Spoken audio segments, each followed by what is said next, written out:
Snow fell in lazy spirals against the floor-to-ceiling windows of the penthouse, each flake catching the amber glow of Portland's city lights 40 stories below. Michael Thornton stood motionless in the gathering dark, his reflection a ghost against the glass.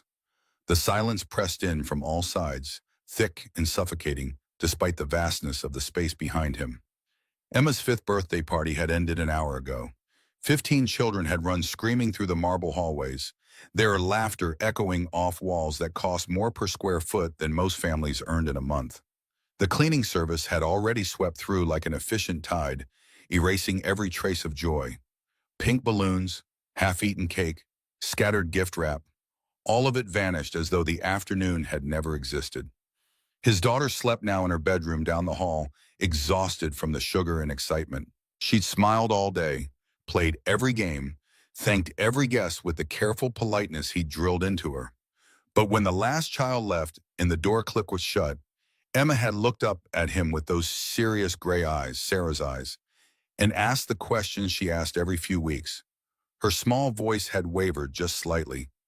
"Daddy, do you love me?" Michael had frozen. The words should have been automatic, effortless, the easiest truth in the world. Instead, his throat had closed around them, choking them back. He'd knelt down, pulled Emma close, pressed his lips to her forehead. "Of course, princess. You know I do." But he hadn't said the words. He never said the words. Emma had nodded, accepting this familiar evasion, then wandered off to her room trailing a deflated balloon behind her. She was 5 years old and already learning that her father's love existed only in actions, never in language. 3 years since Sarah died, and Michael still couldn't force those 3 syllables past his lips. Not to Emma, not to anyone. The problem was simple. Saying "I love you" made things real, and real things could be lost. He'd learned that on a rain-slicked highway when a drunk driver had turned Sarah's sedan into twisted metal. Emma had been 2 years old. She'd cried for her mother for weeks while Michael held her through the long nights, his own eyes desert dry. He hadn't cried at the funeral, hadn't cried when he boxed up Sarah's belongings, hadn't cried through Emma's first steps, her first words, her first day of preschool. He'd simply stopped feeling safer that way. Michael built his cybersecurity empire from an MIT dorm room when he was 23, turning elegant code into a fortress that corporations paid millions to hide behind. By 30, he'd become the kind of wealthy that meant never schmumming, never checking price tags, never worrying about bills, never thinking about money at all because it simply existed, abundant and automatic as oxygen.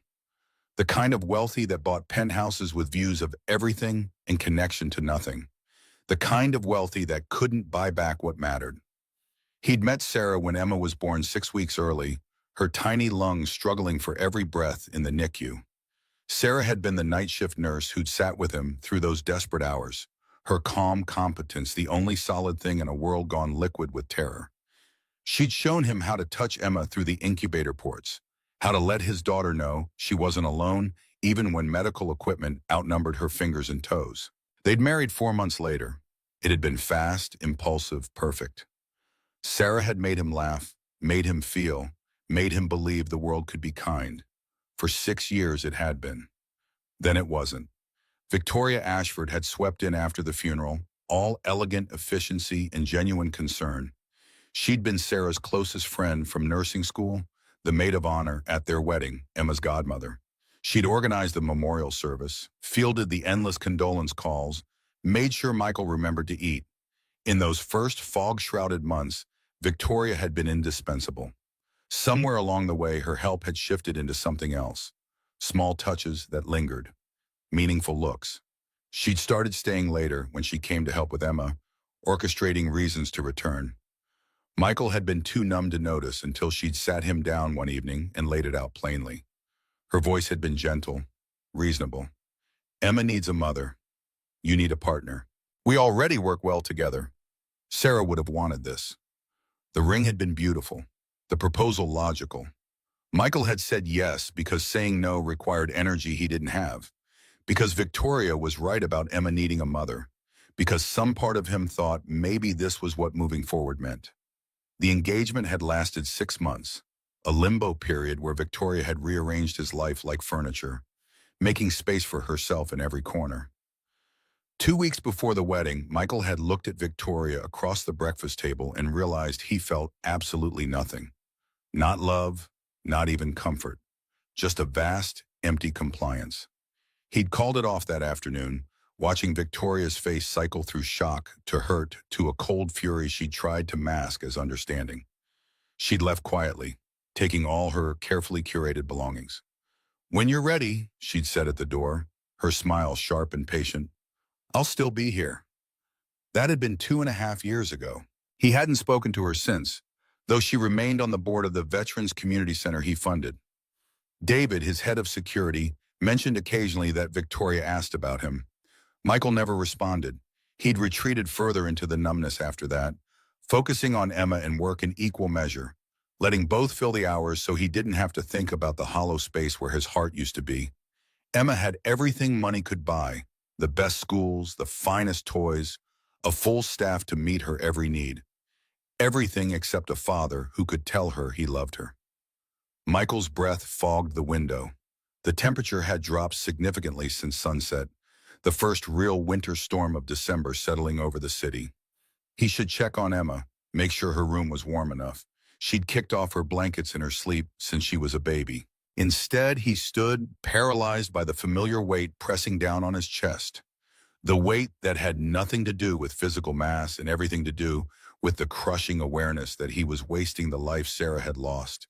She'd been vibrant, passionate, fully alive in every moment. He'd become a ghost. The skyline blurred. For a moment, Michael thought the snow had intensified. Then he realized his vision was swimming. He touched his face, surprised to find it wet. When had he started crying? He blinked hard, and the tears stopped as quickly as they'd begun. A glitch, nothing more. The result of a long day and too many forced smiles at Emma's party. It didn't mean anything. Emma's bedroom door creaked open. Small footsteps padded down the hallway. Michael turned as his daughter appeared in the living room, her favorite stuffed elephant tucked under one arm, her hair a tangle of dark curls. Her voice came out scratchy with sleep. "Daddy, why are you standing in the dark?" Michael crossed to her, lifting her easily despite her protest that she was too big to be carried. She was 5, not a baby anymore, but she still weighed almost nothing against his chest. "Just looking at the snow, Princess. It's pretty, isn't it?" Emma pressed her face against the window, her breath creating a small circle of fog on the glass. "It's the first snow. Mommy loved the first snow." The words landed like a blow. Michael's arms tightened reflexively around his daughter. "She did. How do you remember that?" "I don't remember. You told me once, when I was little." Emma's voice carried the absolute certainty of childhood. "You said Mommy would dance in the snow and laugh." Michael couldn't remember telling her that. He must have, in those early months before he'd learned to lock everything down. Sarah had danced in the snow, spinning in circles with her arms outstretched, catching flakes on her tongue like a child. The memory felt like glass, sharp enough to cut. "I miss her," Emma said simply, as though commenting on the weather. "I know, sweetheart." "Do you miss her?" The question wasn't a trap, just innocent curiosity. Emma was too young to understand the complexity of grief, the way it could hollow you out and leave you walking around like an architectural facade with nothing behind it. Every day. "Then why don't you cry? Miss Martinez at school says it's okay to cry when you're sad." Michael carried Emma back to her bedroom, tucking her into the princess bed that cost more than Sarah's first car. He smoothed her hair back from her forehead, pressing a kiss there. Different people show sadness differently. "Now sleep. It's late. Will you stay until I fall asleep?" He settled into the chair beside her bed, the same chair where Sarah used to sit reading bedtime stories in different voices, making Emma giggle until she couldn't breathe. Michael had tried once, but the character voices felt ridiculous in his mouth. He'd given up after Emma had patted his hand and said very kindly, "It's okay, Daddy. You can just read it normal." Emma's breathing evened out within minutes. Michael remained in the chair, watching his daughter sleep, wondering if she'd grow up, remembering him as the father who was present but absent, who provided everything except what mattered most. His phone buzzed, a text from David. Emma's inhaler prescription ready for pickup. Only location open this late is Riverside Market Pharmacy. Want me to send someone? Michael typed back quickly. I'll get it. Getting out of the penthouse suddenly felt urgent, necessary. The walls had been closing in all evening, and Emma's simple questions had made them worse. He needed to move, to drive, to do something that didn't involve standing at windows watching snow fall while his life slowly calcified around him. 20 minutes later, he was buckling Emma into her car seat in the underground garage. She'd woken when he'd carried her out, groggy but excited by the unexpected adventure. Where are we going? We need to pick up your medicine, then maybe hot chocolate if you're good. Emma's face lit up. At 5, the promise of hot chocolate was still currency more valuable than all the money in her trust fund. She clutched her elephant, already babbling about marshmallows and whipped cream, as Michael guided the Tesla into Portland's late evening traffic. Riverside Market sat on the edge of a neighborhood Michael never visited, the kind of area where buildings needed paint and parking lots needed repaving. The pharmacy stayed open 24 hours, serving a clientele that couldn't always afford to get sick during business hours. Michael had built an empire on understanding systems, and he understood this one perfectly. Poverty ran on a different clock than wealth, with fewer margins and harder choices. The market's fluorescent lights blazed harsh and bright against the darkness, a beacon for the desperate and the determined. Michael parked near the entrance, noting the collection of aging vehicles that made his Tesla look obscene by comparison. Emma's inhaler would take 15 minutes to prepare. The pharmacist, a tired-looking man with reading glasses on a chain, apologized for the wait.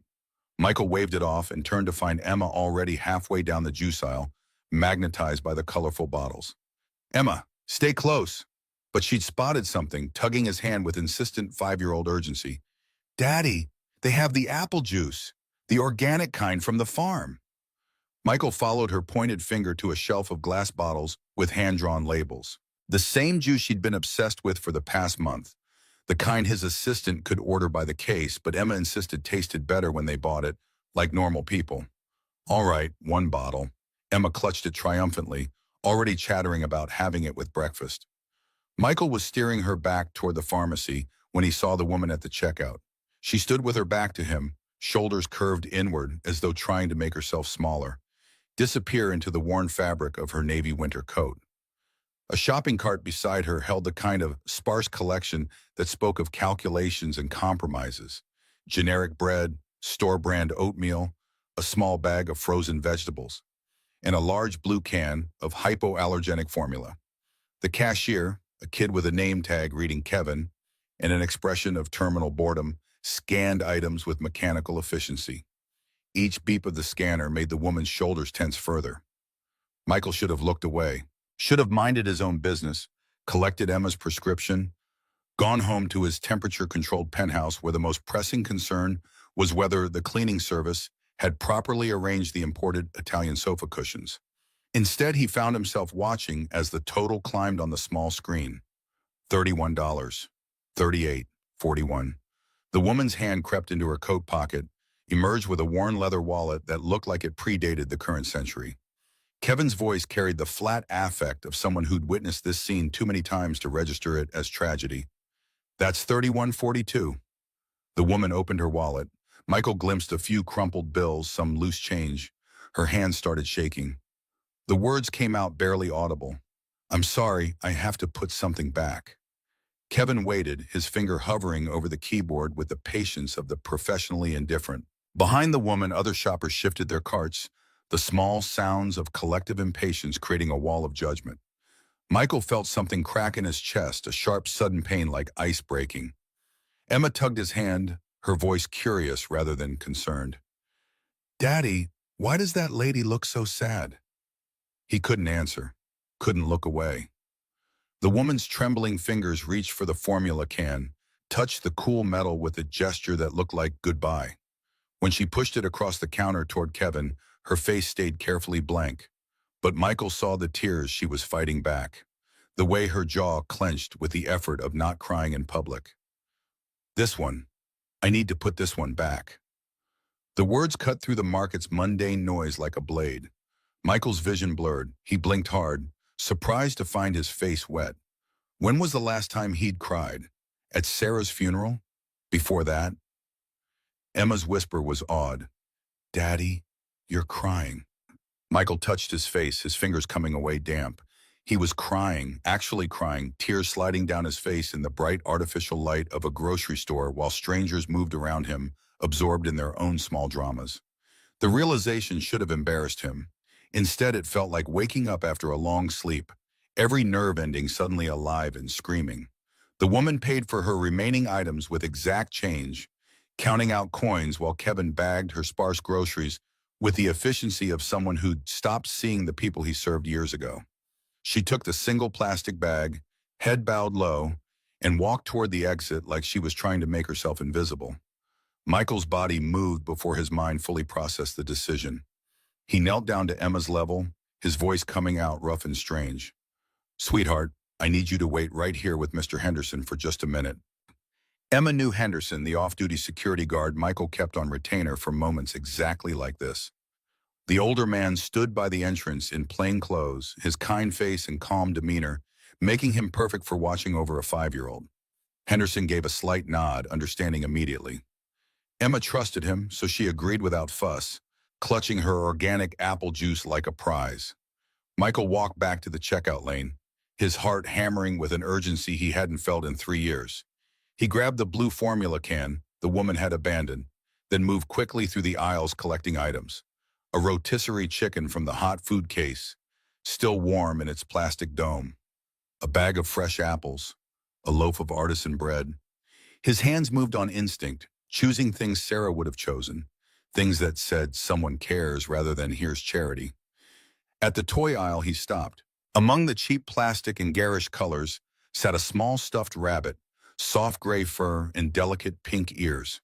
He added it to his basket. The same bored cashier rang him up. Michael paid cash several bills that made Kevin's eyes widen slightly, then carried everything out into the December night. The snow had intensified, fat flakes swirling in the parking lot lights. He found the woman at the bus stop on the far edge of the lot, sitting on a cold metal bench with her single grocery bag at her feet. She stared off into the middle distance, her expression so lost and empty it made Michael's chest ache.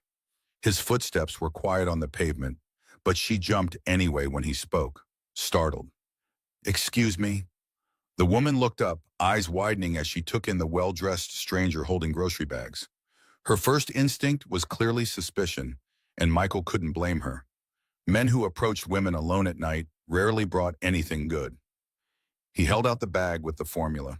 "I think you might have forgotten this." She stared at the can, then back at his face. Fresh embarrassment colored her cheeks. "I didn't forget it. I couldn't afford it." Michael's voice came out softer than he'd intended, all the rough edges worn smooth by the tears still drying on his face. "I know. That's why I bought it for you." The woman's suspicion deepened, her walls going up. In her world, nothing came free. Every gift carried strings, every kindness hid an angle. "I can't take that." "Please," this word surprised him, the raw need in it. "Let me do this. I need to do something good tonight." The honesty seemed to catch her off guard. She looked at him more carefully, taking in details. His red-rimmed eyes, the expensive coat that marked him as someone from a different zip code, the way his hands shook slightly, holding the bags. Her voice came out cautious. "Have you been crying?" Michael let out a breath that was almost a laugh. "I have. Yes." And they stared at each other in the falling snow, two strangers connected by nothing except this strange moment of raw humanity. The woman's defenses wavered, her expression shifting from suspicion to something more complex. She pulled the stuffed rabbit from the bum, her brow furrowing. "What's this?" "For your daughter. What's her name?" "Lily." The name came out reluctant, as though giving it away cost something. "That was my wife's favorite flower." The words emerged before Michael could stop them. "She died 3 years ago." He had no idea why he was telling this stranger about Sarah. He never talked about Sarah, not to anyone, not even to Emma, beyond the bare facts required by her questions. But something about this woman's fierce pride and visible struggle had cracked open the careful walls he'd spent 3 years building. The woman's expression softened immediately, all the defensive anger draining away. "I'm so sorry.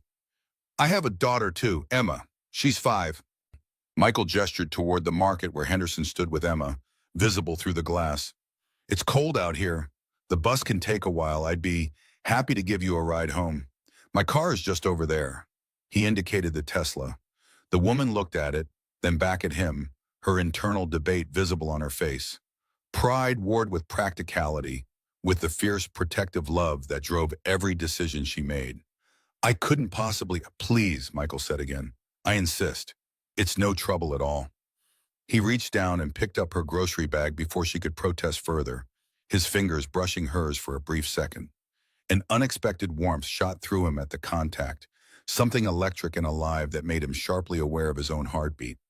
The woman looked at him, really looked at him for the first time, seeing past the expensive coat and confident demeanor. She saw the exhaustion around his eyes, the barely hidden sadness, the hint of something broken that even his money couldn't fix. And Michael saw her seeing him, being seen, in a way that felt simultaneously terrifying and necessary. Her voice came out quieter, accepting defeat. Okay, thank you. Michael retrieved Emma from Henderson, explaining briefly. His daughter looked at the woman with open curiosity, the way 5-year-olds do, without filters or judgment. Sweetheart, this is Miss Morrison. She and her daughter are going to ride home with us. Henderson opened the back door of the Tesla. Emma climbed in without prompting, still clutching her apple juice. The woman, Miss Morrison, slid in beside her, moving like someone who'd never been in a vehicle this expensive and wasn't sure of the protocol. The interior was warm, quiet, expensive leather, and the subtle scent of the air freshener that cost more per ounce than most perfume. Michael watched Ms. Morrison's face in this rearview mirror, or saw her take it all in. The widening gap between their worlds suddenly made concrete. His voice was gentle. I didn't catch your first name. Grace. Grace, I'm Michael. He started the engine, the Tesla's near-silent electric motor humming to life. Where are we headed? Grace gave an address in a part of Portland Michael knew only from driving past, the kind of neighborhood where buildings wore their age badly and streetlights flickered with poor maintenance. He inputted into the navigation system without comment. Emma broke the silence with her usual lack of social filter. Do you have a little girl too? Grace's face transformed when she smiled at Emma, all the earlier tension softening into something genuine. I do. Her name is Lily. She's almost 1. That's a pretty name. I'm Emma. I'm 5. Emma held up her hand with all 5 fingers spread. This is my elephant, Mr. Trunk. It's very nice to meet you, Emma, and Mr. Trunk. Michael caught Grace's eye in the rearview mirror. Emma said you look sad. Kids are observant like that. Grace's smile turned wistful. I am sad sometimes, but I am happy too. I have Lily, and she's the best thing that ever happened to me. The drive passed in the kind of comfortable silence that shouldn't have been possible between strangers. Michael engaged Emma in a quiet game of spotting Christmas lights, keeping his daughter occupied while his mind raced. Grace wore scrubs under her coat. He could see the dark blue fabric at her collar. Medical profession then, nurse maybe, given the late hour and obvious exhaustion. When they pulled up in front of Grace's building, Michael's heart sank. The structure was exactly what he'd expected from the address. A plain 3-story brick building with cracked concrete steps, peeling paint around the windows. The general air of barely maintained poverty. Lights flickered in some windows. Others stayed dark, whether from choice or shut-off utilities impossible to tell. Grace reached for the door handle immediately.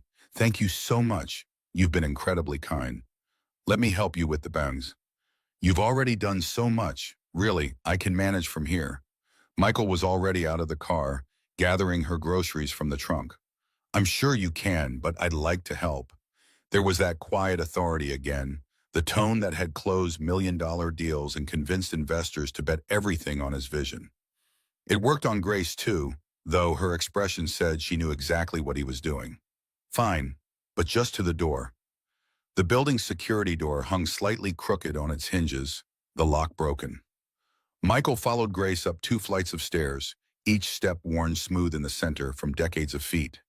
The hallway was dim, lit by a single flickering bulb, and the air carried the mingled sense of cooking odors and old carpet.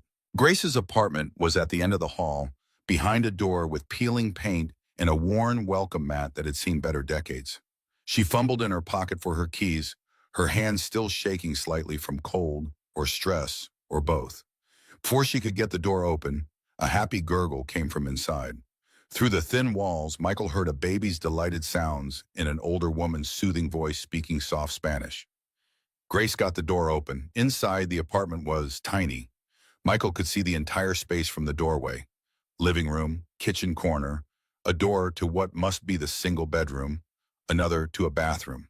But despite its size, despite its obvious poverty, the space was spotlessly clean.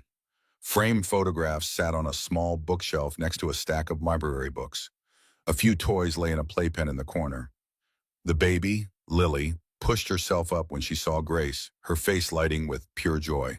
She was beautiful, all dark curls and big eyes, wearing clean pajamas despite the late hour. The older woman who'd been watching her, clearly a neighbor, smiled at Grace. She was so good, mija. No crying at all. Thank you, Mrs. Chen. I can't tell you how much I appreciate it. The older woman waved off the gratitude, collected her own coat, and slipped past Michael with a knowing look that said she understood exactly what his presence meant and didn't approve of strange men in her young neighbor's apartment at night. Grace scooped Lily into her arms, burying her face in the baby's soft hair. Michael watched the transformation, the way all the shame and exhaustion melted away, replaced by pure love. This was what mattered, this small person who didn't care about money or status or any of the things Michael had spent his life accumulating. He set the grocery bags on the small kitchen counter. This is Lily. The baby looked at Michael with curiosity, reaching one chubby hand toward his face. Grace adjusted her grip, smiling. Lily, this is Mr. Thornton, Michael Thornton. He stepped closer, letting Lily grab his finger. Her grip was surprisingly strong. But Michael is fine. Grace studied him, her expression thoughtful. You have kind eyes. I didn't notice before in the parking lot. I was too. I wasn't paying attention. You had other things on your mind. Still, thank you for everything. You have no idea what this means. Michael's gaze swept the apartment, taking in details Grace probably didn't realize were visible. The medical textbooks on the bookshelf, clearly from a library. The framed photograph of a young soldier in World War II uniform, his serious face staring into the camera with the peculiar intensity of that era. The carefully organized chaos of a life lived on the thinnest of margins with fierce determination. He pointed at the photograph. Who's this? Grace's face softened with pride. My great-grandfather, Sergeant Robert Morrison. He served in World War II. Was a hero, actually. Saved his entire platoon in France. Michael's world tilted. The name hit him like a physical blow, stealing his breath. Sergeant Robert Morrison, it couldn't be. The odds were astronomical, but he'd grown up on stories of that name. Heard it spoken with reverence at every Thanksgiving dinner. Seen it written in his grandfather's careful handwriting in journals Michael still had boxed in storage. He kept his voice carefully neutral. That's incredible. You must be very proud. I am. He died before I was born, but I grew up on stories about him. My grandmother used to say he believed in doing what was right, no matter the what. Grace's smile turned sad. I try to live up to that. Don't always succeed, but I try. Michael needed to leave, needed to get home, make phone calls, confirm what his instincts were already screaming. But he forced himself to stay calm, to finish this interaction like a normal person. It was a pleasure to meet you, Grace. And you, Miss Lily. Thank you again, really. You have no idea how much I think I do, Michael interrupted gently. Their eyes met, and in that brief shared glance, understanding passed between them. A recognition of shared humanity that bridged the vast, unspoken gap between their worlds. He left, walking back down the dimly lit stairs and out into the cold night. Emma was dozing in the car seat, her stuffed elephant tucked under her chin. The drive home passed in a blur, Michael's mind racing too fast for coherent thought. Grace Morrison, great-granddaughter of Sergeant Robert Morrison. The name his grandfather had carried like a prayer for 70 years. Back in the penthouse, Michael put Emma to bed for the second time that night, then went straight to his study. The room was all dark wood and expensive leather, the kind of space designed to impress investors and intimidate competitors. Michael bypassed the massive desk and went straight to the storage closet, pulling down boxes he hadn't opened in a decade. His grandfather's journals were in the third box, wrapped carefully in acid-free paper. Daniel Thornton had kept meticulous records, his engineer's mind demanding documentation of everything. Michael opened the journal dated 1944, flipping through pages of careful handwriting until he found the entry he'd heard read aloud 100 times. August 15th, 1944. Today I should have died. Michael read the familiar words with new eyes, his grandfather's voice echoing across the decades. The story of the ambush, the German machine gun nest, the platoon pinned down in a French field with nowhere to run. Sergeant Morrison had held the position alone, giving his men time to retreat, taking fire that should have killed him, but somehow didn't. Bravest man I ever knew, Daniel had written. He saved 12 of us, saved us, and I never got the chance to thank him properly. He rotated out 3 days later, shipped home with a Medal of Honor and a piece of shrapnel still lodged near his spine. I owe him my life. I owe him everything that came after. My marriage, my children, my whole future. A debt I can never repay. The journal entry continued, Daniel's careful handwriting deteriorating into something more emotional. If I ever get the chance, if our family's paths ever cross, I swear I will honor this debt. The Morrison name deserves more than my gratitude. It deserves action. Michael sat back in his leather chair, the journal open on his lap, his mind reeling. This wasn't coincidence. It couldn't be. The probability of randomly encountering the great-granddaughter of the man who'd saved his grandfather's life, it defied rational calculation. Unless you believed in things beyond probability. In destiny, or fate, or whatever word people used for the invisible threads that sometimes pulled lives together in ways that felt ordained. He picked up his phone, called David despite the late hour. His security chief answered on the second ring, voice alert. David never seemed to sleep. I need you to look into someone for me. Discreetly. Grace Morrison works as a nurse. He paused, realizing he didn't actually know where she worked. Find out what you can. Employment, family background, but carefully. I don't want her to know. David's silence carried weight. This is personal? Very.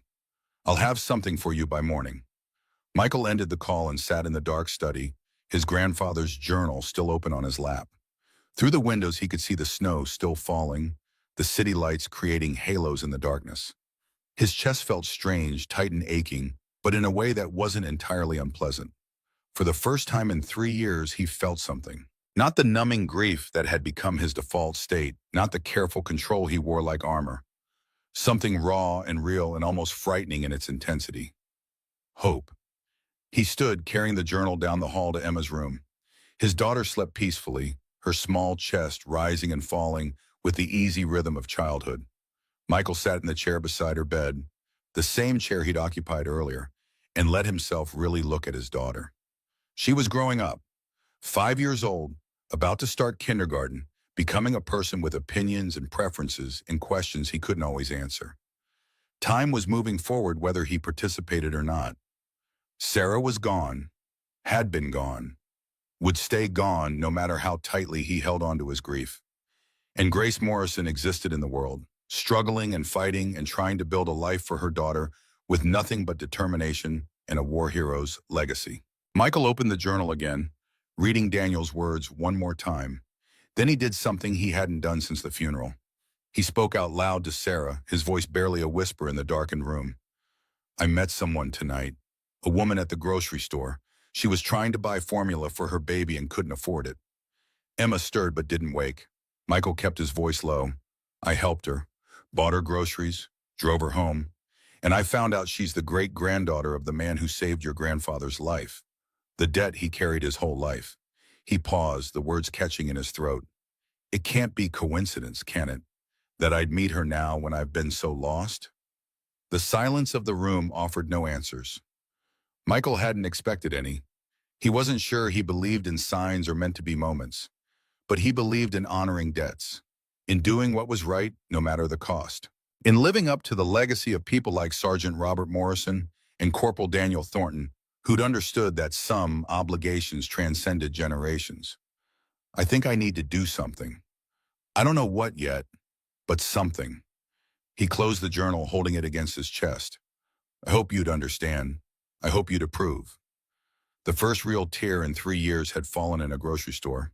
The second one fell now, sliding down Michael's face as he sat in his daughter's bedroom at 3 in the morning, talking to a ghost. But this time the tear felt different. Not like breaking, but like thawing.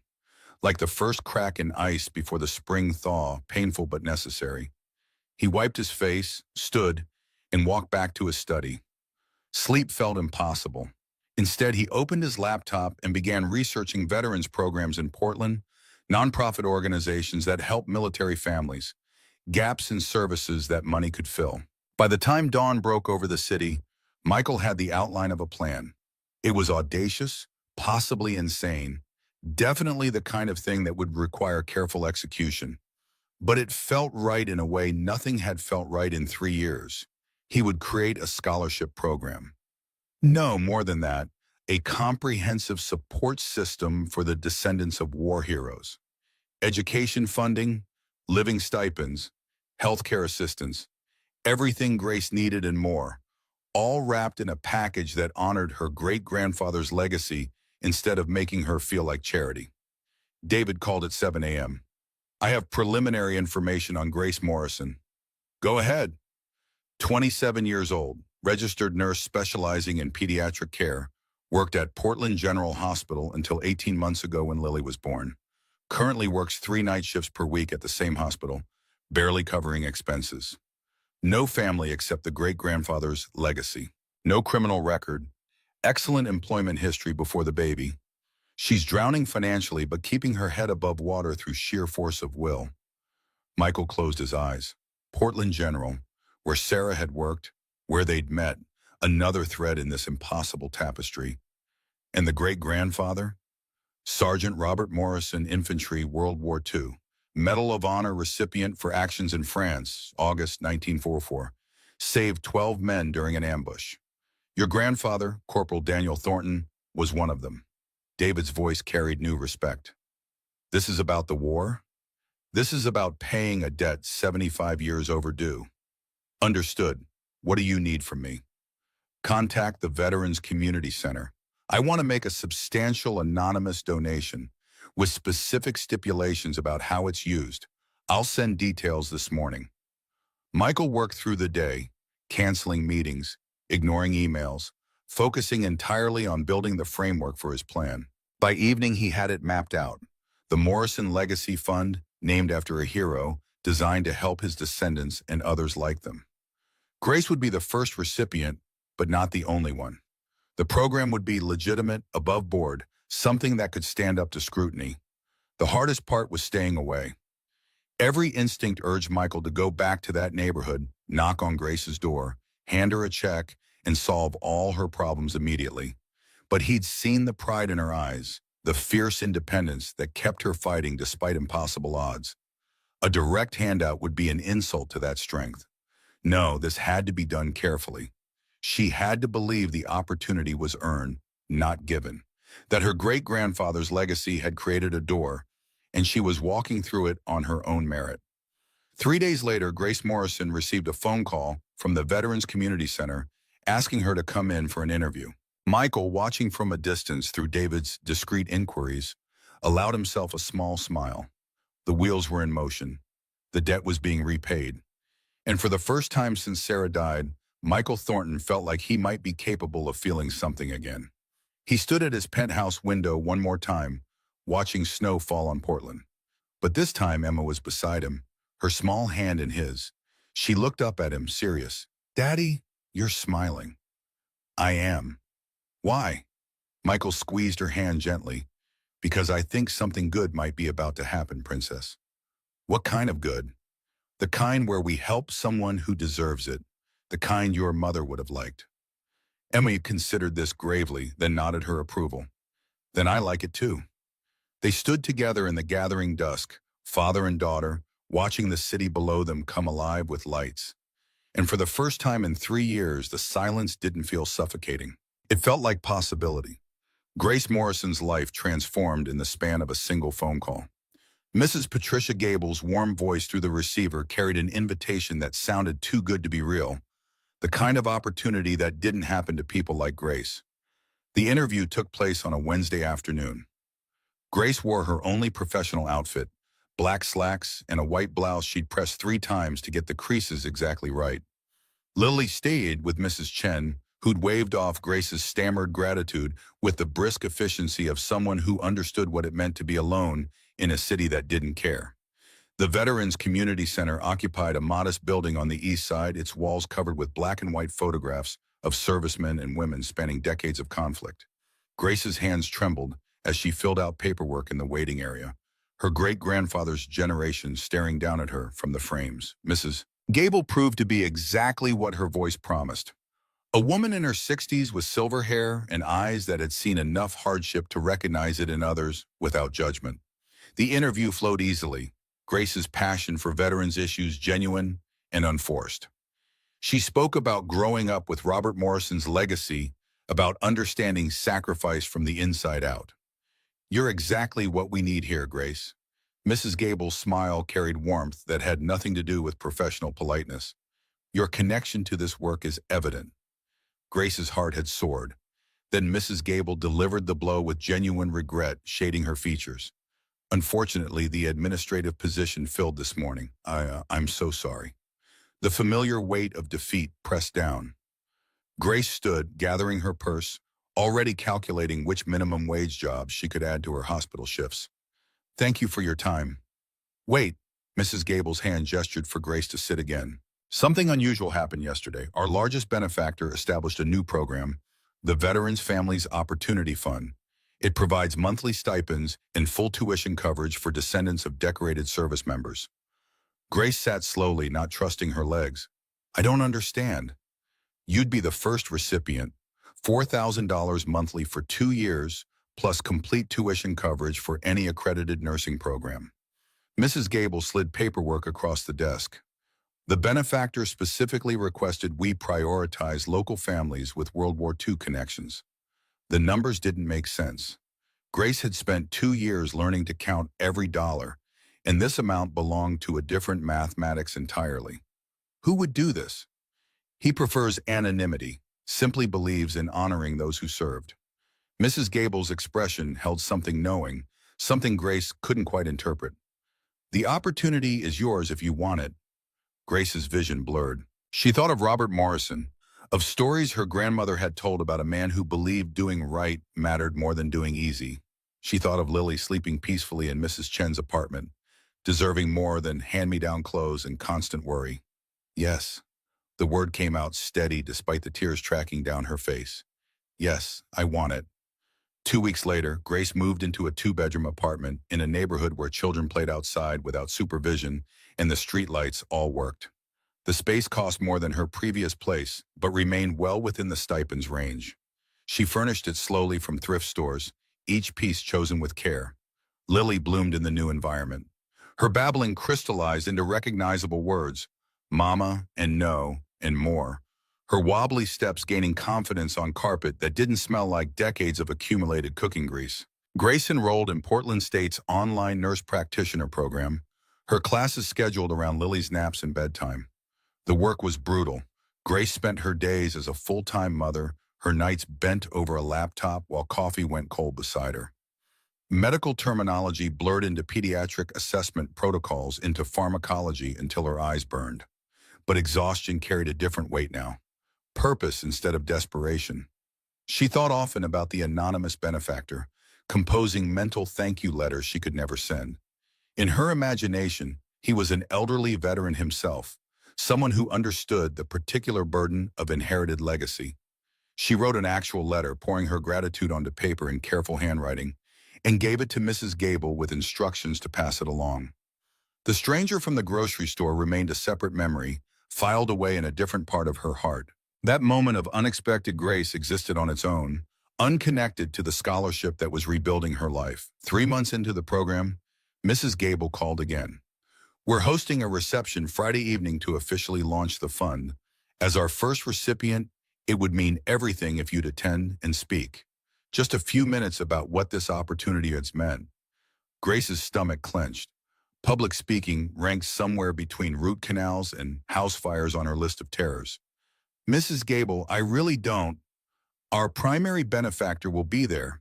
He rarely appears in public, but he's making an exception for this. The older woman's voice carried gentle insistence. I know he'd be moved to hear your story directly. That changed everything. Grace owed this invisible man more than gratitude.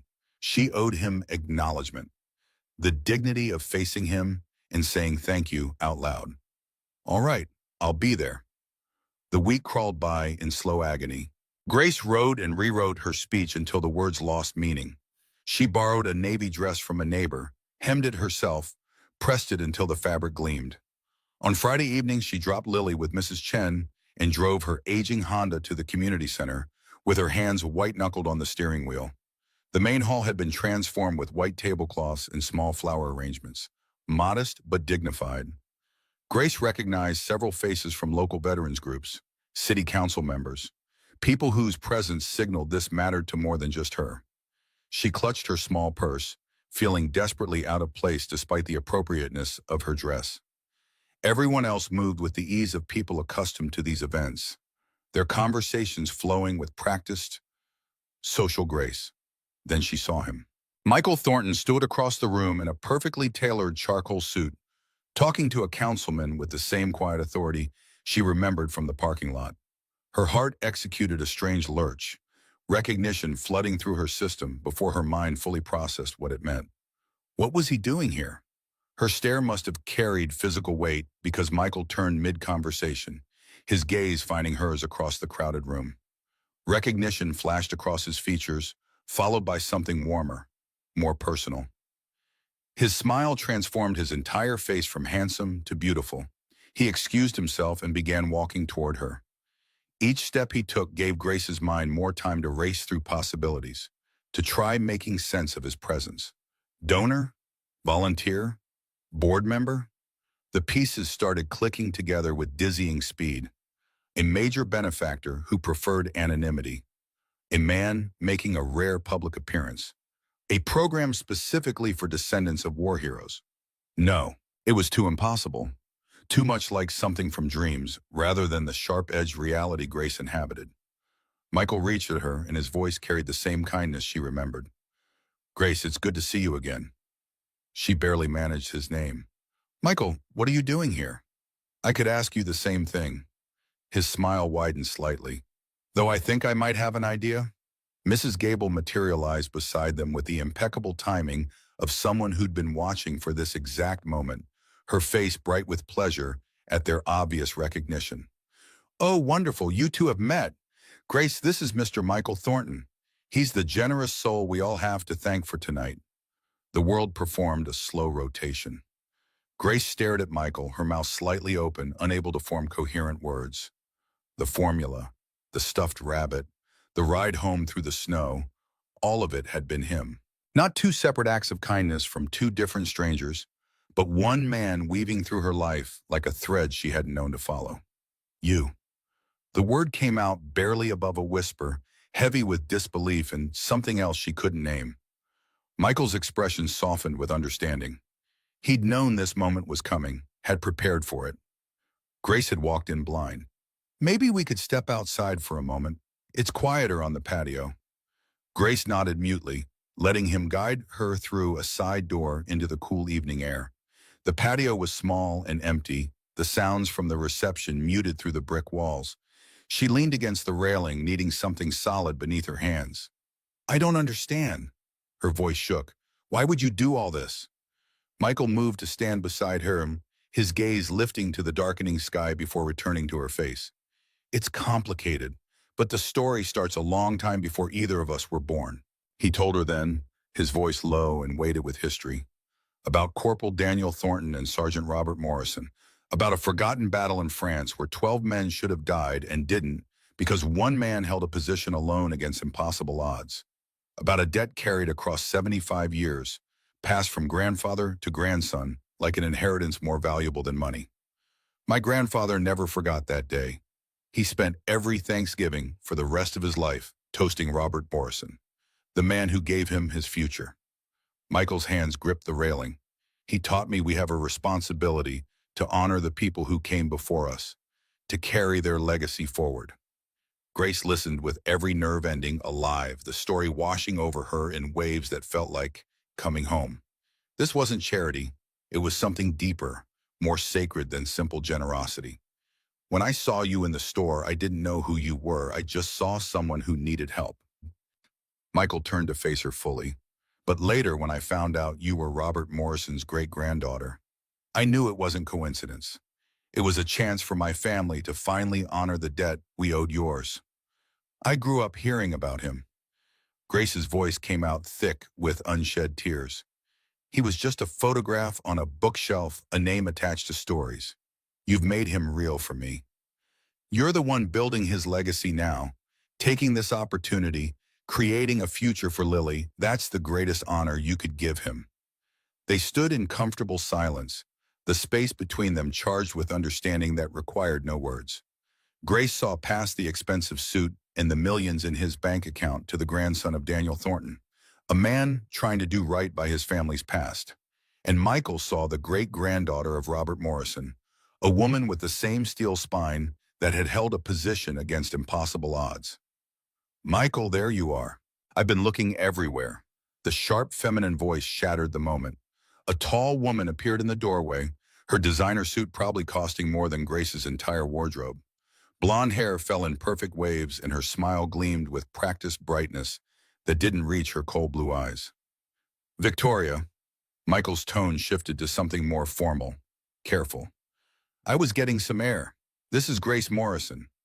Grace, this is Victoria Ashford. She serves on the center's board.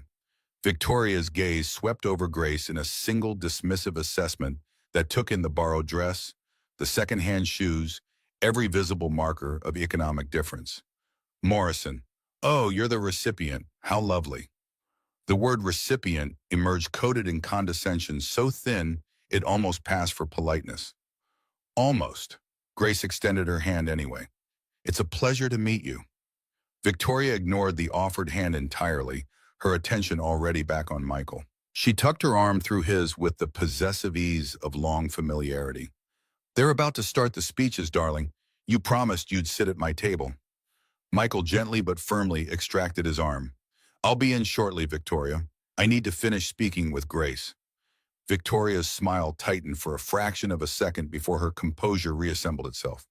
Of course. Don't be long. She cast one more look at Grace, something between warning and dismissal, before disappearing back inside. The warmth of the earlier moment had evaporated, replaced by uncomfortable awareness of the gulf between Grace's world and Michael's. I should probably go inside anyway. Grace straightened from the railing. I'm supposed to give that speech. Fresh terror flooded through her at the reminder. Michael's eyes held steady support. You'll be wonderful.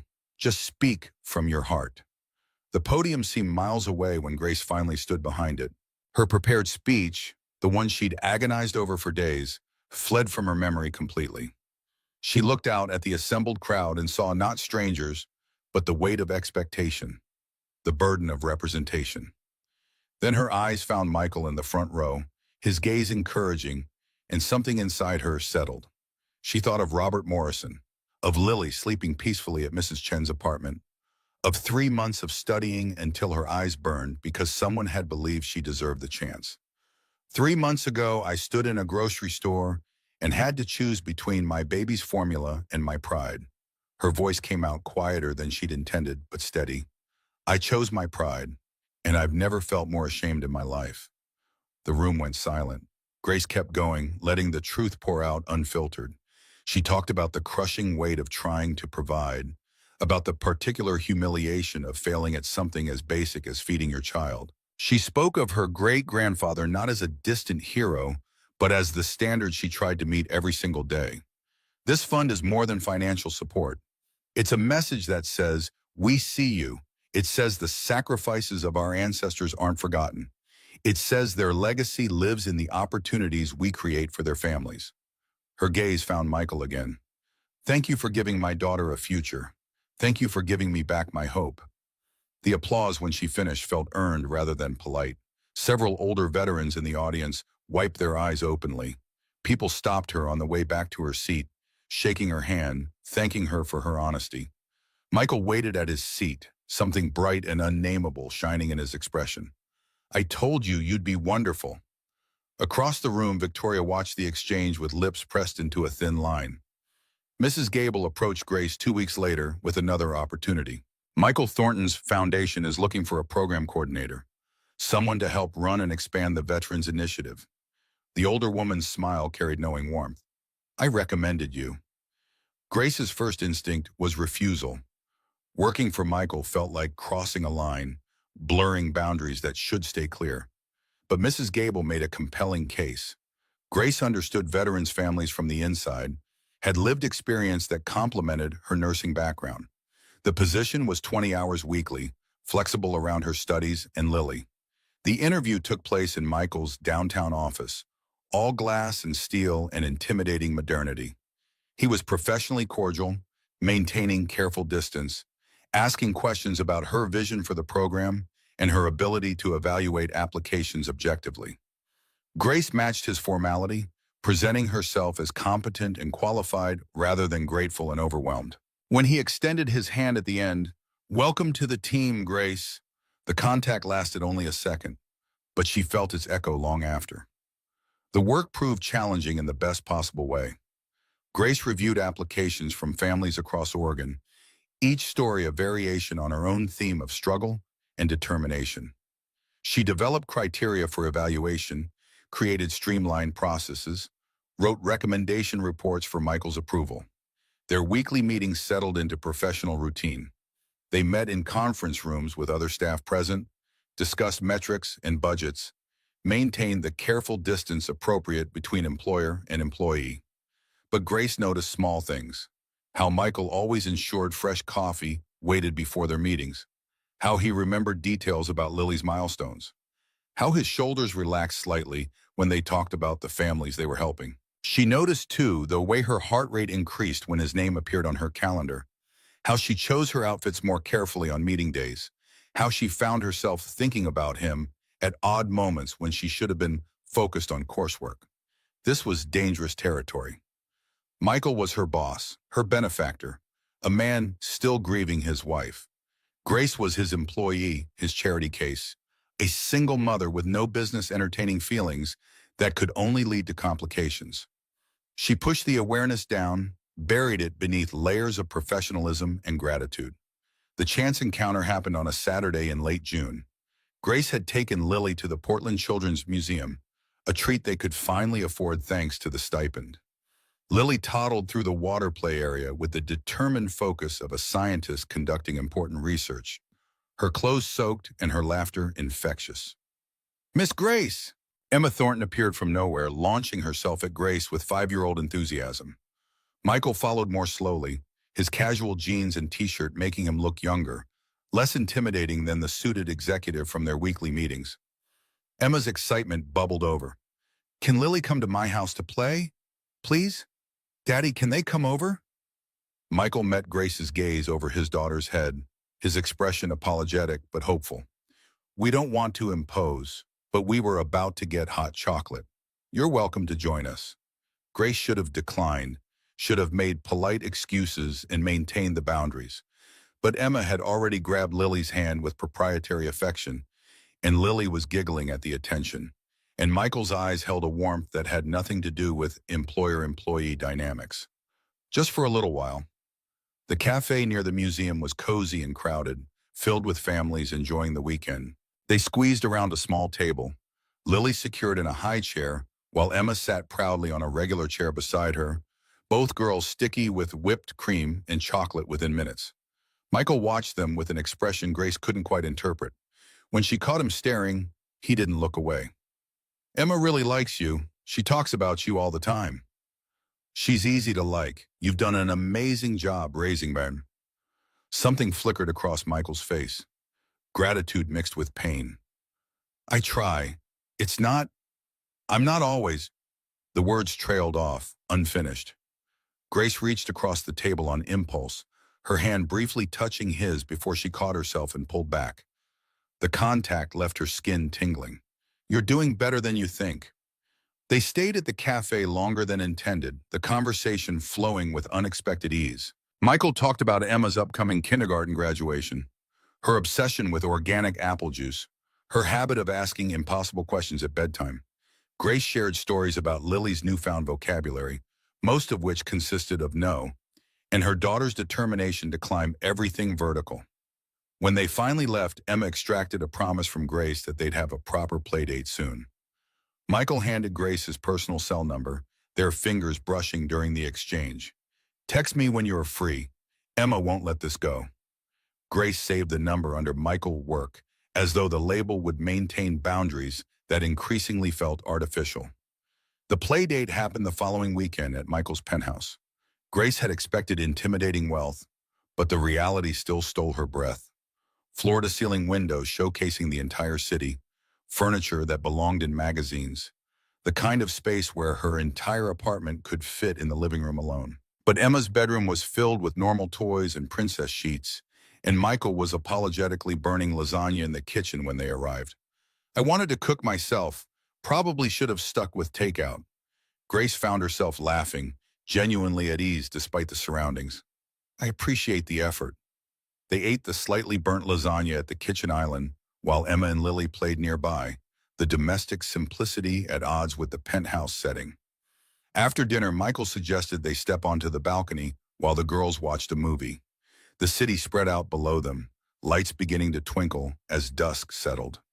Grace leaned against the railing, acutely aware of Michael standing close beside her. His voice came out rougher than usual. "Grace, I need to tell you something." She turned to face him, her heart accelerating. Michael looked out at the skyline as though the words required distance from direct eye contact. "Since Sarah died, I haven't felt anything.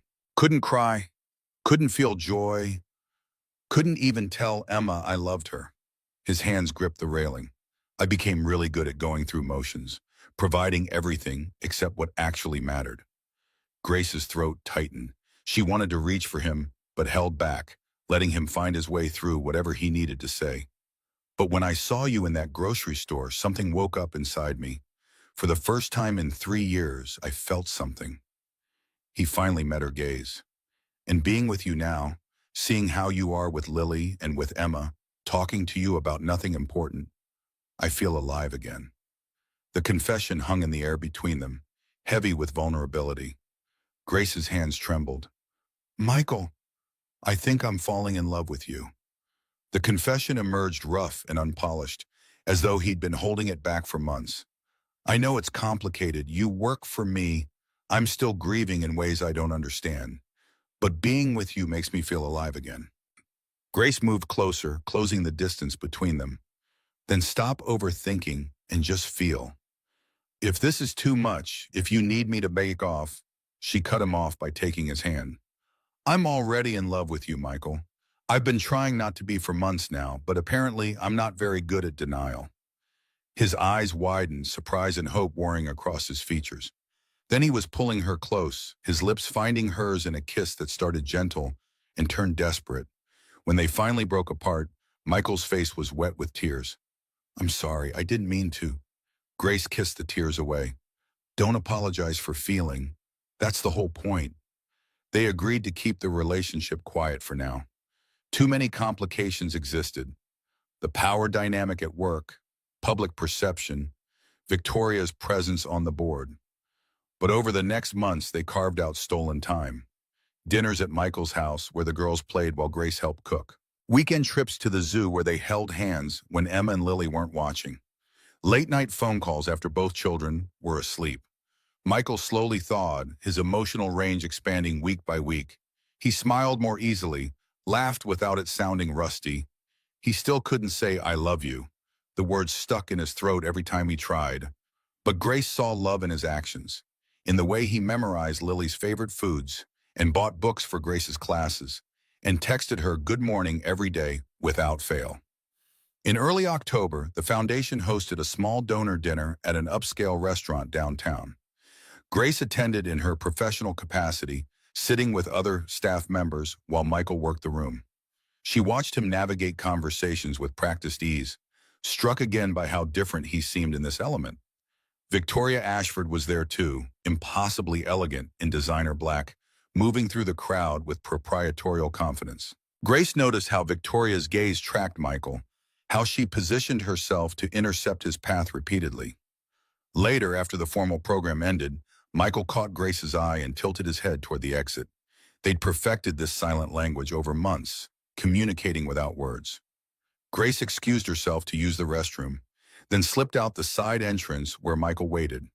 They walked to a small park 2 blocks away, hands finally linking once they were away from the restaurant's windows. The October night was cool but not cold, the city humming around them with Friday evening energy. Michael pulled her close on a bench hidden by trees. I hate these things. Spending all evening talking to people I don't care about while you're in the same room and I can't even touch you. Grace leaned into him, breathing in his cologne mixed with his own scent. We agreed to be careful. I know, I just wish. He didn't finish, but Grace understood. She wished too for simplicity, for the ability to acknowledge what they were to each other publicly, for a world where their relationship didn't require strategic planning. They kissed under the trees, lost in each other until Michael's phone buzzed with a message from his driver. Grace straightened her dress, finger-combed her hair, tried to look professional rather than thoroughly kissed.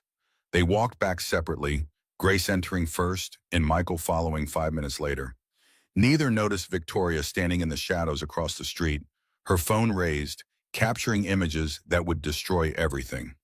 The crisis arrived on a Wednesday morning in early November. Grace had worked a night shift at the hospital, arriving home exhausted to find Mrs. Chen waiting in the hallway with Lily in her arms. The first real cold snap had hit Portland overnight, and Lily's small body hadn't handled the temperature drop well. She woke up coughing. Won't stop. Mrs. Chen's face was tight with worry. Grace took Lily, her nurse's training overriding maternal panic. The cough was wet and productive, Lily's fever burning through her sleep clothes. I need to get her to the hospital. The emergency room diagnosed severe pneumonia. The infection had spread through Lily's tiny lungs, fluid building up faster than her 15-month-old body could handle. The attending physician was direct and kind in equal measure. We need to drain the fluid surgically. It's serious but manageable if we act quickly. Grace's voice came out steady despite her terror. Whatever she needs. The procedure costs $45,000. Your insurance covers $20,000. The doctor's expression was sympathetic. Can you manage the rest? Grace's world narrowed to that single number, $25,000. She had $3,000 in savings. The rest might as well have been $3 million.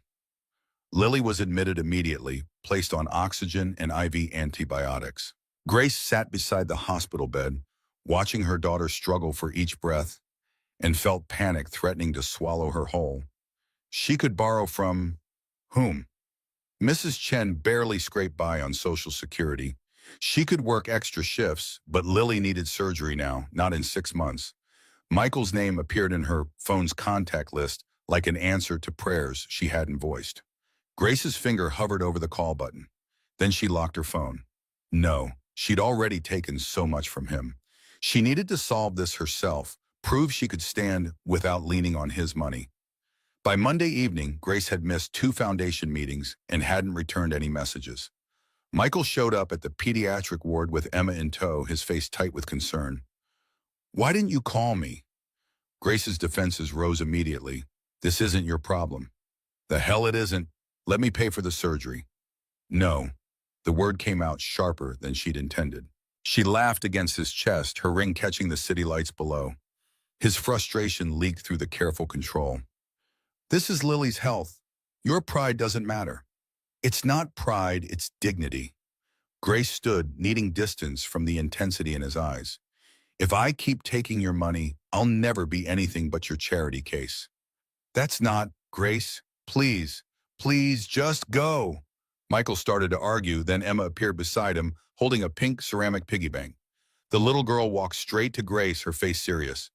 Miss Grace, I have money. Daddy helps me count every week. I have $127.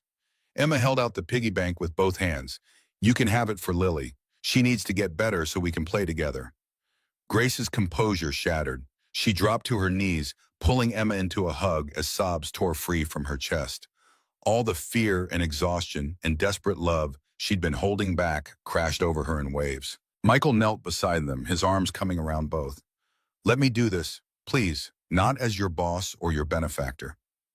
As someone who cares about you and Lily. Grace looked up at him through her tears, saw the same fear reflected in his face, the same fierce protectiveness. Loan, I'll pay you back. Loan, he agreed immediately, knowing he'd never asked for repayment, but willing to lie if that's what it took. The surgery lasted 6 hours. Michael stayed for every minute, bringing coffee Grace didn't drink and food she couldn't eat. Emma colored pictures for Lily until she fell asleep across 3 waiting room chairs. And late into the night, when only Michael and Grace remained awake, he held her while she cried against his chest. When the surgeon finally emerged with good news, Grace collapsed in relief. Michael caught her, holding her upright. See, she's going to be fine. I don't know what I'd do without you. You'd do what you always do. You'd find a way. His voice was soft, but you don't have to do it alone anymore. Lily spent a week in the hospital recovering. Michael visited every day, learned medication schedules, read board books in silly voices that made Lily giggle despite her discomfort. The foundation staff started whispering, gossip spreading through the office like ripples in water. After Lily came home, Michael showed up at Grace's apartment with bags of groceries and a nebulizer he'd had his assistant research. He stayed for dinner, helped give Lily her breathing treatment, read both girls' bedtime stories. When Grace emerged from Lily's room to find Michael washing dishes in her tiny kitchen, something inside her chest cracked open completely. This was what love looked like, not grand gestures, but small, consistent choices.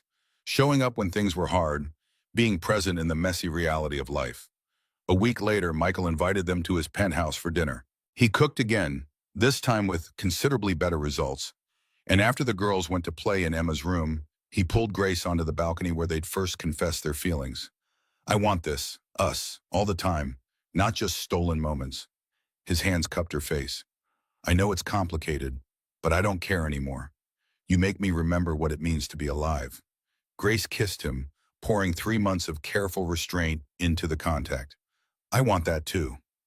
They decided that night to go public. Not immediately, but soon. After they'd sorted through the logistics, prepared for the inevitable complications. They agreed to tell Emma and Lily first, then start transitioning Grace out of her foundation role to eliminate the employer-employee dynamic. What they didn't know was that Victoria had already begun her campaign to destroy them both. The first article appeared in a local business journal 3 weeks later. Tech billionaire's generous grant. Or something more? The piece was carefully worded to avoid libel, implying impropriety without making specific accusations. It featured a photo of Michael and Grace at the October restaurant, their body language clearly intimate despite the distance between them. By the next morning, the story had been picked up by Portland's news outlets. Grace's apartment address leaked somehow, Victoria's private investigator earning his fee, and reporters camped outside. Comment sections filled with vitriol, strangers judging a relationship they knew nothing about. Grace arrived home Monday afternoon to find "Gold Digger" spray-painted across her apartment door in jagged red letters. She stared at the words until they blurred, then called Michael with shaking hands. I can't do this. Her voice came out broken. I can't put Lily through this, can't keep watching people tear us apart in public. I'm coming over. No, Michael, maybe. Maybe we need to take a break. The silence on the other end stretched so long Grace thought he'd hung up. Then his voice came through, rough with suppressed emotion. Don't let them win. They already won. Look at what this is doing to our daughters. Emma's school friends' parents are talking. Lily can't go to the park without cameras. Grace, we'll fight this together. No. She was crying now, great gasping sobs that made speech difficult. I need to do this myself. I need to prove I can stand on my own. Please don't, Grace, The words died in his throat. Even now, with everything falling apart, he couldn't force them out. Grace heard his silence, understood what he couldn't say. I know, me too, but right now, that's not enough. She hung up before he could respond, before she could change her mind. Then she slid down the wall beside her defaced door and cried until she had nothing left. The formal letter arrived 2 days later. An emergency board meeting? Meeting called to review the Veterans Program allocation and ethics compliance. Grace read the carefully worded notice and understood. Victoria had found her opening and was going in for the kill. 3 months of silence stretched from November into February, the longest winter of Grace's life. She threw herself into survival mode, the old familiar pattern of pure function over feeling. She moved to a cheaper apartment farther from downtown, changed her phone number, deleted social media accounts where strangers felt entitled to opinions about her choices. The new place was smaller, the neighborhood rougher, but reporters couldn't find her, and that was all that mattered. Lily seemed to sense the shift, growing clingy and temperamental. She asked for Emma constantly, her small vocabulary not equipped to understand why her playmate had vanished. Grace deflected with vague promises that someday soon they'd visit, lies that tasted like ash. She picked up extra shifts at the free clinic, work that paid less than the hospital, but filled hours that would otherwise be spent thinking about Michael. Her coursework suffered. Professors sent concerned emails about missed assignments. Grace responded with apologies and caught up through sheer force of will, studying until 3 a.m. while Lily finally slept. Mrs. Chen, who'd followed Grace to the new building despite the inconvenience, watched her young neighbor with knowing eyes. Running doesn't solve problems, Mija.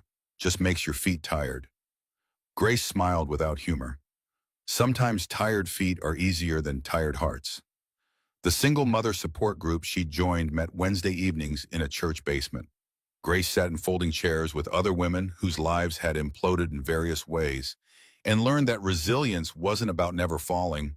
It was about getting up one more time than you were knocked down. She learned she wasn't alone in choosing pride over help, in struggling with the peculiar shame of needing things you couldn't provide.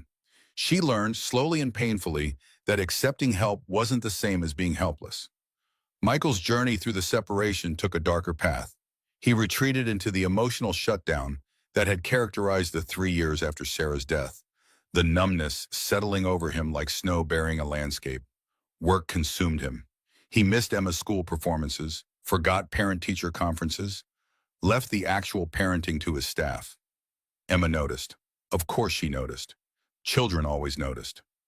"Daddy, why can't we see Miss Grace anymore?" Michael's throat closed around an answer. "It's complicated, princess. Don't you love her?" The question landed like a physical blow. Michael stood frozen in Emma's doorway, his daughter's serious gray eyes, Sarah's eyes, pinning him with expectations he couldn't meet. Of course I do." But he hadn't said the words. Even now, with Grace gone and Emma asking, he couldn't force them past his lips. Emma's face crumpled with disappointment that cut deeper than any business failure. "You never say you love anyone.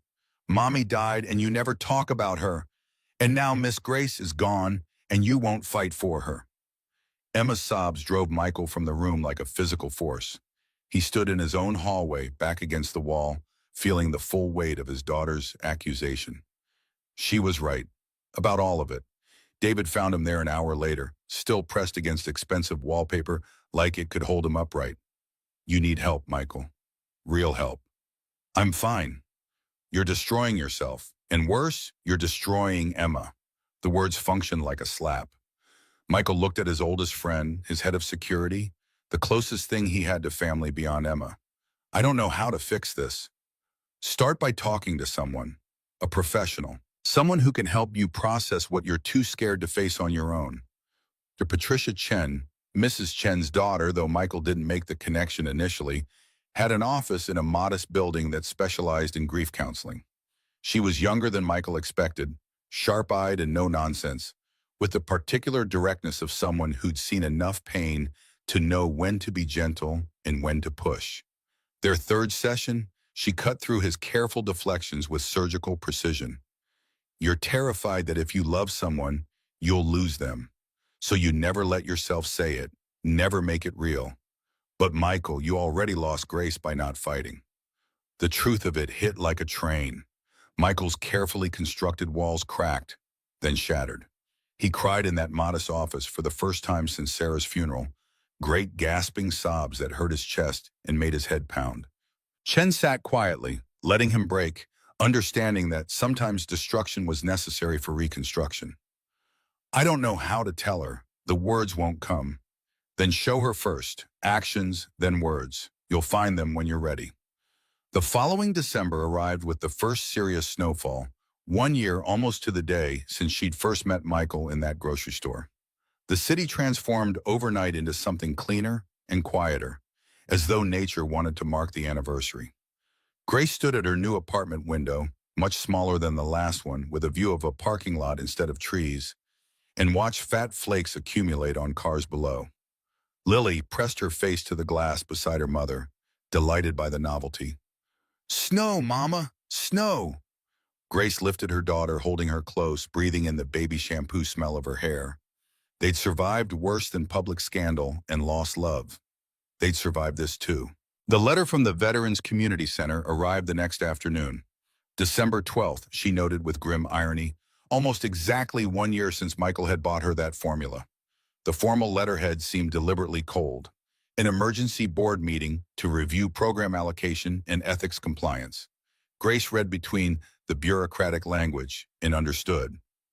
Victoria had spent 3 months building her case, and now she was going in for the kill. The meeting was scheduled for Friday evening. Grace had 5 days to prepare, though preparation felt pointless. What defense existed against the truth? She had received a grant, then been hired by the benefactor, then fallen in love with him. The facts were damning regardless of context. Mrs. Gable called that evening, her voice heavy with regret. "I'm so sorry, Grace. I tried to shut this down, but Victoria has influence. She's demanding a full investigation." "It's all right. I knew this was coming. You don't have to attend. Let me handle it." "No," Grace's voice came out stronger than she felt. "If they're going to tear me apart, I'm going to face them while they do it." Friday arrived too quickly and not quickly enough. Grace dropped Lily with Mrs. Chen, who hugged her fiercely and whispered prayers in Spanish. She drove to the community center in her aging Honda, hands steady on the wheel despite the fear churning in her stomach. The conference room was packed. Board members, media representatives Victoria had somehow gotten approved. Curious onlookers drawn by scandal. Grace walked to the front in her navy dress, the same one she'd worn to the first reception because she owned exactly 2 professional outfits, and sat in the chair clearly designated for her. Victoria presided at the head of the table, perfectly coiffed and professionally dressed, her expression carrying the righteous certainty of someone convinced they were saving the world from corruption. She called the meeting to order with crisp efficiency. The presentation was thorough and devastating. PowerPoint slides detailed the timeline. Grace receiving the grant, Grace being hired by Thornton Foundation, Grace and Michael photographed together outside the restaurant. Financial records showed the loan for Lily's surgery, quietly forgiven 6 weeks later. Every piece of evidence had been assembled with prosecutorial precision. "I'm not suggesting Ms. Morrison set out to manipulate anyone." Victoria's voice dripped with false sympathy. "But we must acknowledge the appearance of impropriety. The conflict of interest is undeniable." Several board members nodded, convinced by the carefully constructed narrative. Grace felt the room turning against her, saw the story being written in real time. Gold digger seduces grieving billionaire, exploits his vulnerability for financial gain. "I propose immediate suspension of the Veterans Families Program pending independent investigation. We must protect the integrity of this organization and the reputation of our donors." The words echoed in the silent room. Grace's hands clenched in her lap, nails digging into her palms hard enough to hurt. This was it. Everything she'd built, everyone they'd helped. Victoria was going to burn it all down out of jealousy masquerading as ethics.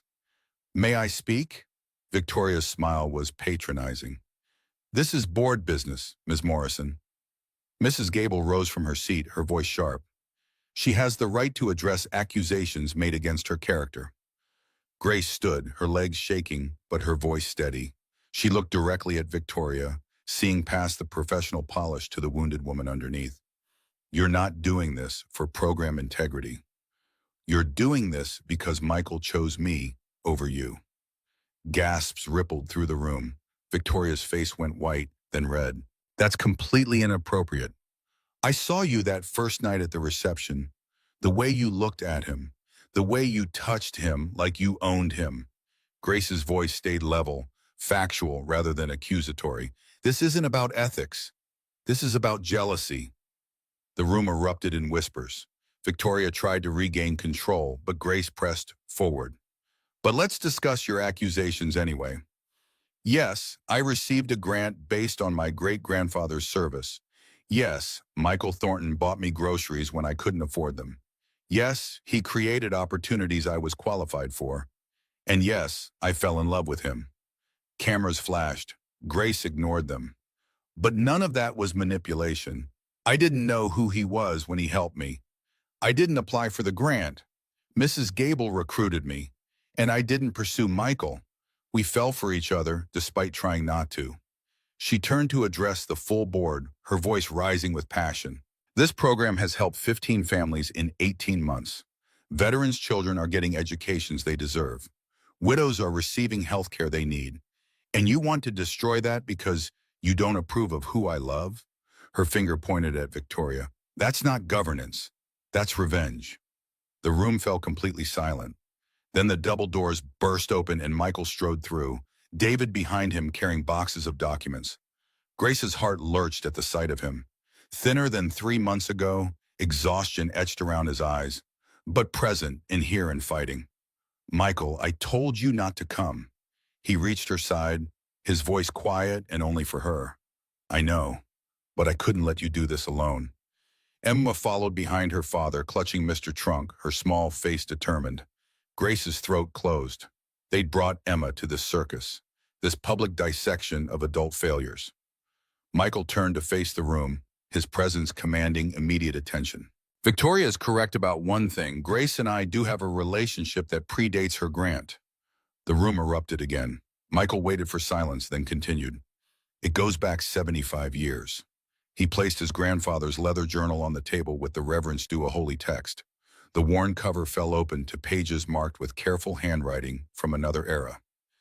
This belonged to Corporal Daniel Thornton, my grandfather. In it, he describes in detail the day Sergeant Robert Morrison saved his life and the lives of 11 other men. Michael read the entry aloud, Daniel's words carrying across decades. The story unfolded in the crowded conference room, a French field, a German ambush, one man holding a position against impossible odds while his brothers escaped. When Michael finished, several of the older veterans in attendance were openly weeping. The Morrison Legacy Fund isn't charity or conflict of interest. It's a 75-year-old debt my family finally had the chance to repay. His gaze swept the room. Grace Morrison isn't a recipient of my pity. She's the heir to a legacy of courage that my family has a sacred responsibility to honor. David stepped forward, opening the boxes he'd carried. If we're discussing ethics violations, these are Victoria Ashford's foundation transactions over the past 6 months. Bank records spilled across the table. Phone logs, emails to reporters. Receipts from the private investigator who'd followed Grace and Michael, who'd leaked Grace's address to journalists. Every piece of evidence Victoria had used to destroy them, Victoria had obtained through misuse of foundation resources. Ms. Ashford used donor funds to conduct a personal vendetta. David's voice was professionally neutral, but his eyes were hard. She hired investigators, paid for media leaks, deliberately created a scandal to damage Mr. Thornton's reputation, all because he ended their personal relationship 3 years ago. Victoria stood abruptly, her composure finally cracking. This is absurd. You have no right. I have every right when you used my foundation to attack someone I love. The words hung in the air. Grace's head snapped up, eyes locking with Michael's. He'd said it. Not to her, but he'd said it. Out loud, and in front of cameras and witnesses and the whole judging world. Victoria's face contorted with fury and pain. I waited. 3 years I waited for you to heal. I was Sarah's best friend. I would have been perfect for Emma. Her voice rose to a shout. But you threw it away for her, for some nobody nurse with a bastard child. Emma began crying. Grace moved instinctively to comfort her, but Victoria stepped between them, blocking the path. Michael's control shattered. Don't you dare speak about them that way. His voice was deadly quiet, more frightening than any shout. Grace is worth 10 of you. She's courageous and compassionate and actually cares about people beyond what they can do for her. And Lily is a beautiful child who deserves respect, not your poison. He stepped between Victoria and his family, because that's what they were, Grace realized with sudden clarity, the three of them and Emma forming something larger than their individual parts. You just showed this entire room who you really are, Victoria, and it's ugly. The board chairman, who'd watched the proceedings with increasing alarm, called for order. We've heard enough. Time to vote. Three motions were presented: suspend the program per Victoria's request, continue with additional oversight, or expand the program and remove Victoria from the board for misuse of resources. The votes were counted quickly. One person voted to suspend, Victoria's only remaining ally. 3 voted for additional oversight. 11 voted to expand and remove Victoria. Victoria gathered her belongings with shaking hands, her carefully constructed world imploding around her. At the door, she turned back to Michael. You'll regret this. Michael's voice was firm and final. The only thing I regret is not seeing who you really were sooner. The room emptied slowly, board members congratulating Grace, media representatives scrambling for quotes. Grace stood in the center of it all, overwhelmed and exhausted and victorious in a way that felt more like survival than triumph. Michael touched her elbow gently. Can we go somewhere? Just the two of us? They left Emma with Mrs. Gable, who'd volunteered immediately when she saw both children were present. The community center had a small roof deck, rarely used, accessed through a maintenance door. Michael led Grace up narrow stairs and out into the December night. Snow was falling again, the same lazy spirals from that evening in his penthouse a year ago. The city spread out below them, lights creating halos in the darkness. Grace wrapped her arms around herself, the cold biting through her thin dress. Michael shrugged off his suit jacket and draped it over her shoulders. The gesture was so simple, so essentially him, that Grace felt tears building behind her eyes. I need to tell you something. His voice shook slightly. Since Sarah died, I couldn't say certain words, even to Emma, especially to Emma. Because if I said them, everything became real. The love, but also the loss. And I couldn't handle feeling that depth again. Grace started to interrupt, but Michael pressed on. You deserve to hear this. You deserve all the words I couldn't give you. He took both her hands, his palms warm against her frozen fingers. Grace Morrison, I love you. I love your fierce independence and your stubborn pride in the way you fight for your daughter like she's the only thing that matters. I love how you cry during sad movies and burn toast every single time and still check on Lily 17 times after she's asleep. I love you. I love you. I love you. Tears streamed down his face, but he was smiling through them, the words spilling out like a dam finally breaking. Grace was crying too, laughing and crying simultaneously, overwhelmed by the simple truth of hearing what she'd always known but needed to hear. I love you too, Michael. I never stopped, even when I left, even when I was angry and scared and convinced we couldn't work. Michael pulled her close, his arms coming around her with the fierce protectiveness she remembered from the hospital. I'm sorry I couldn't fight for us before. I was terrified, but I'm not anymore. I want you. I want Lily. I want our family. Messy and complicated and absolutely worth it. He released her suddenly, dropping to one knee on the snowy rooftop. Grace's breath caught as he pulled a small box from his pocket. I know this is fast. I know we have things to work through. But I also know I don't want to spend another day without you. The ring inside was simple and elegant, a single diamond on a platinum band. Nothing ostentatious, nothing that screamed wealth. Perfect for her. Will you marry me? Will you let me be Lily's father? Will you let me spend the rest of my life showing you how much I love you? Grace dropped to her knees in the snow beside him, the cold soaking through her dress. But she didn't care. Her hands cupped his face, his skin warm against her frozen fingers. Yes. Yes to all of it. Michael slid the ring onto her finger with shaking hands, the same hands that had pushed a formula can across a counter a year ago, that had carried her groceries up cracked stairs, that had held her through Lily's surgery in the scandal's aftermath. Hands that had learned to reach for her instead of pulling away. Michael slid the ring onto her finger, then kissed her with the kind of desperate relief that came from almost losing everything and getting it back. Snow fell around them, coating their hair and shoulders, the city carrying on below while their world narrowed to this moment. I can't believe I get to keep you. Grace's voice was muffled against his shoulder. You're not keeping me. I'm giving myself to you, completely, finally, forever. They descended the stairs hand in hand, collected their daughters from Mrs. Gable, and drove through the snowy streets to Michael's penthouse. Emma and Lily fell asleep in the car, exhausted by the evening's drama. Michael carried both girls upstairs, tucking them into Emma's bed together while Grace watched from the doorway, her ring catching the hallway light. Later, standing at the floor-to-ceiling windows overlooking Portland, the same spot where Michael had stood alone exactly 1 year ago, Grace leaned back against Michael's chest. His arms came around her waist, one hand resting on her stomach where new life was just beginning. The city sparkled below them, 40 stories of distance from the world's judgment. What are you thinking about? Her voice was quiet, sacred in the darkness. About 1 year ago, standing here, feeling nothing but emptiness. Grace turned in his arms to face him. And now?